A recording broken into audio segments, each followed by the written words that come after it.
វាជាប្រភេទសត្វឈ្មោលតែមួយគត់ដែលពោពុះនិងសម្រាកូនវាគឺជាសត្វឈ្មោលតែមួយគត់នៅលើភពផែនដីដែលត្រូវបានគេដឹងថាអាចឆ្លងកាត់ការពោពុះនិងសម្រាកូនដោយខ្លួនឯងមិនមែនសត្វញីនៅក្នុងដែនទឹករាក់ដ៏ស្ងប់ស្ងាត់នៃមហាសមុទ្រតំបន់ត្រូពិកខ្សែសមុទ្របានបំបែកទ្រឹស្ដីមូលដ្ឋាននៃការបន្តពូជតាមរយៈកាយវិភាគសាស្ត្រដ៏ពិសេសនិងអស្ចារ្យបំផុតរបស់វាក្នុងអំឡុងពេលនៃការតាក់ទងគូខ្សែសមុទ្រធ្វើចលនានិងផ្លាស់ប្ដូរពណ៌ព្រមគ្នាដោយស៊ីចង្វាក់គ្នាដើម្បីពង្រឹងចំណងមនោសញ្ចេតនាមុនពេលបង្កាត់ពូជបន្ទាប់មកសត្វញីនឹងផ្ទេរពងរបស់វាចូលទៅក្នុងថង់ពោពុះរបស់សត្វឈ្មោលដែលជារចនាសម្ព័ន្ធពោពេញទៅដោយសរសៃឈាមស្ថិតនៅលើពោះរបស់វាហើយការបង្កកំណើតគឺកើតឡើងនៅក្នុងថង់នោះតែម្ដងស្រទាប់ខាងក្នុងនៃថង់នេះសម្បូរទៅដោយសរសៃឈាមឆ្មាហៅថា capillary ដែលជួយគ្រប់គ្រងការផ្លាស់ប្ដូរអុកស៊ីហ្សែននិងផ្គត់ផ្គង់សារធាតុចិញ្ចឹមដែលដំណើរការនេះមានលក្ខណៈស្រដៀងគ្នាទៅនឹងសុខរបស់ថនិកសត្វដែរវាក៏ផ្ដល់នូវការការពារប្រព័ន្ធភាពស៊ាំផងដែរដោយជួយការពារ embryo ដែលកំពុងលូតលាស់ពីភ្នាក់ងារបង្កជំងឺផ្សេងៗដូចជា pathogen ក្នុងរយៈពេលប៉ុន្មានសប្តាហ៍ដំបូង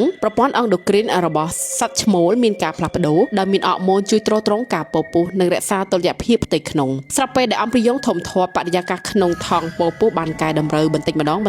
ដើម្បីឲ្យស្របទៅនឹងលក្ខខណ្ឌទឹកសមុទ្រខាងក្រៅនៅពេលដែលការលូតលាស់បានពេញលេញការកន្ត្រាក់សាច់ដុំយ៉ាងខ្លាំងក្លាបានបង្ខំឲ្យថង់ពោពុះបោកចំហសត្វឈ្មោលឆ្លងកាត់ចលនាកន្ត្រាក់ផ្ទួនដូចទៅនឹងការឈឺពោះសម្រាប់កូនអញ្ចឹងដែរតាមរយៈការកន្ត្រាក់នេះវាបានបញ្ចេញកូនសត្វសមុទ្ររាប់រយទៅរាប់ពាន់ក្បាលដែលមានរូបរាងពេញលេញចូលទៅក្នុងមហាសមុទ្រទោះបីជាមានការស្រាវជ្រាវអស់រយៈពេលជាច្រើនឆ្នាំក៏ដោយក៏អ្នកវិទ្យាសាស្ត្រនៅតែបន្តសិក្សានៅឡើយថាតើការអភិវឌ្ឍតាមបែបធម្មជាតិអាចបង្កើតបានជាប្រព័ន្ធបន្តពូជដ៏ចម្លែកនិងអស្ចារ្យបំផុតមួយនៅក្នុងពិភពសត្វនេះដោយរបៀបណា